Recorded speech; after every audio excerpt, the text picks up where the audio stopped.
Gallery 4, the Virginia Quilt Museum.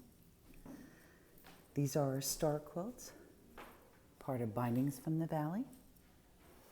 It's curated by Paula Golden.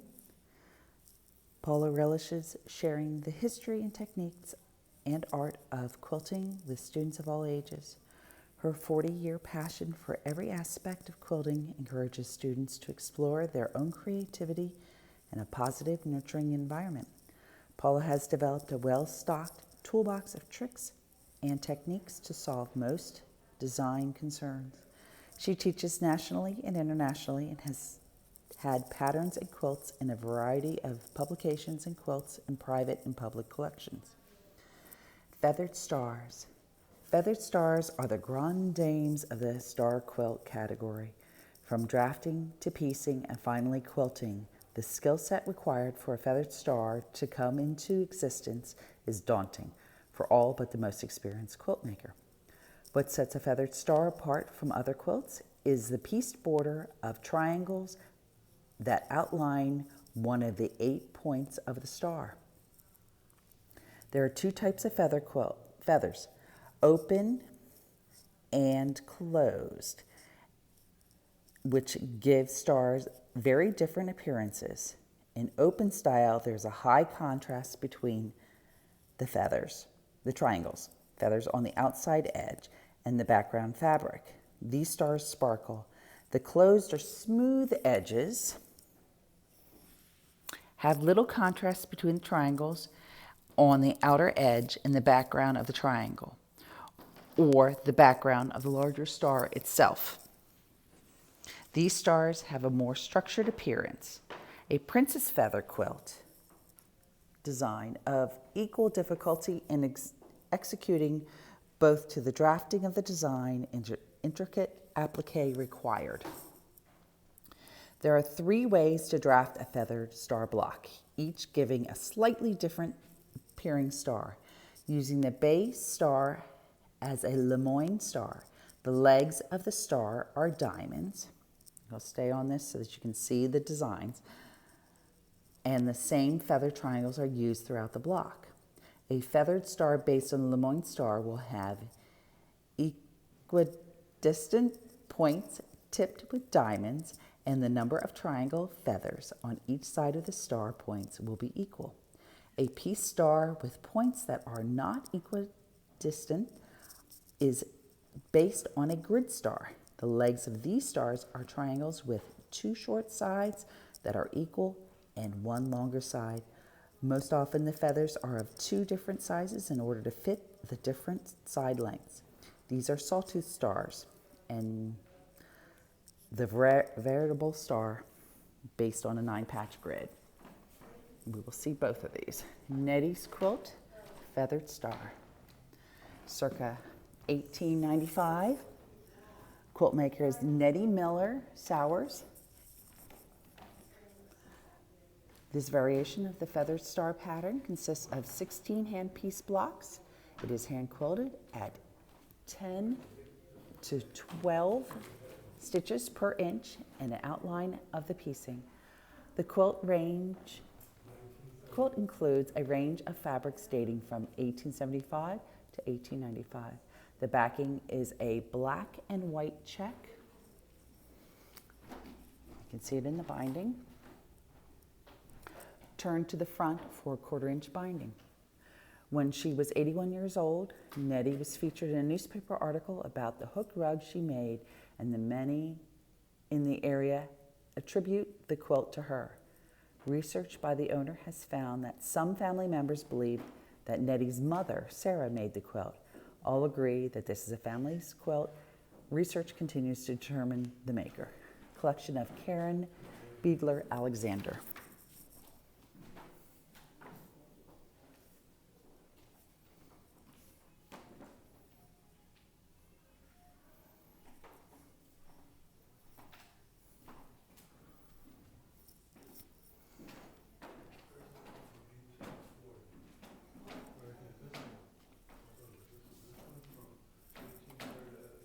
The next feathered star. Actually, there's a small star quilt here Lucinda's doll and her dog quilt.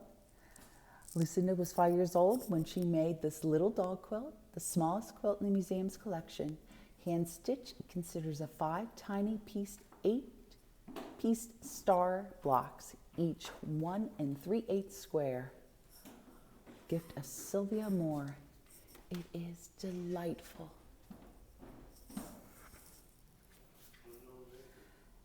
Feathered star with compass, centers. It does not have a date, nor is the quilter known. It's 106 inches by 95 1/4 inches. The history and the aesthetic of this quilt strongly suggests Shenandoah Valley origins. The center is a mariner's compass, right here, with the 4 directions designated by the gold patches. The outer star is the traditional feathered star pattern based on the sawtooth star. Each star is placed side by side, causing a secondary design of a square and a diagonal square that are beautifully hand quilted in a feather design.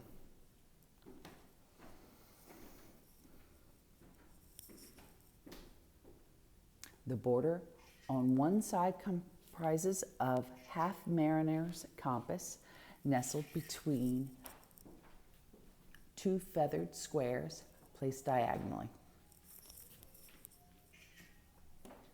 giving the appearance of either a sunrise or sunset over the mountains. A zigzag piece border surrounds the quilt on 4 sides. Gift of Anna Catherine Brubaker Hoover, 2008.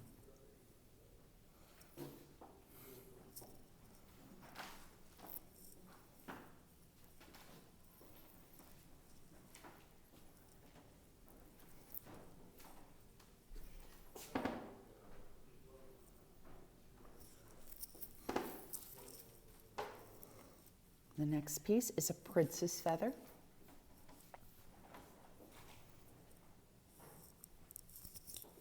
Circa 1850, 78 inches by 78 inches. The quilter is unknown. Especially popular from 1840 to 1900, but never really out of fashion. The princess feather designs generally have 6 or 8 arms.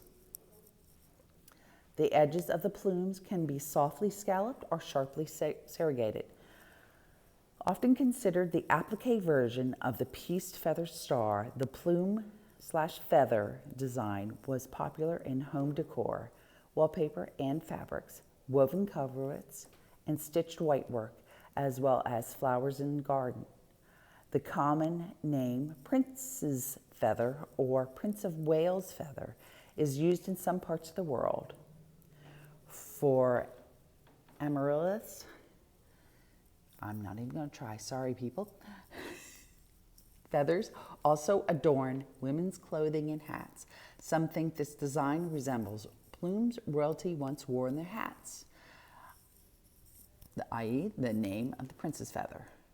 And there's the heraldry for the Prince of Wales, and it translates to I serve.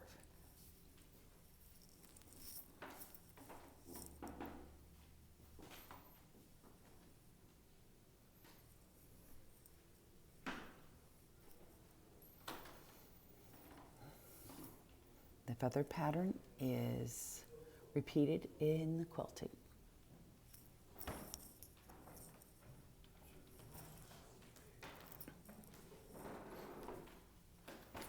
Feathered star variation, circa 1930, 83 inches wide, 102 inches long. Quilt maker of the blocks, Ellen Rebecca Spitzer. Quilt finished by Bertie and Effie Long.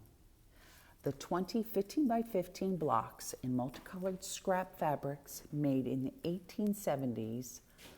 Blocks were pieced much earlier by Ellen Rebecca Spitzer. Her niece, Emma Mabel Baldwin Spitzer, later had the blocks assembled into a quilt by neighbors Bertie and Effie Long of Harrisonburg in the 1830s. The Long sisters also did the sashing in green color. This green fabric is also the backing. They did many varieties of quilting on this quilt, including cross-hatching, straight lines through the 8-pointed stars.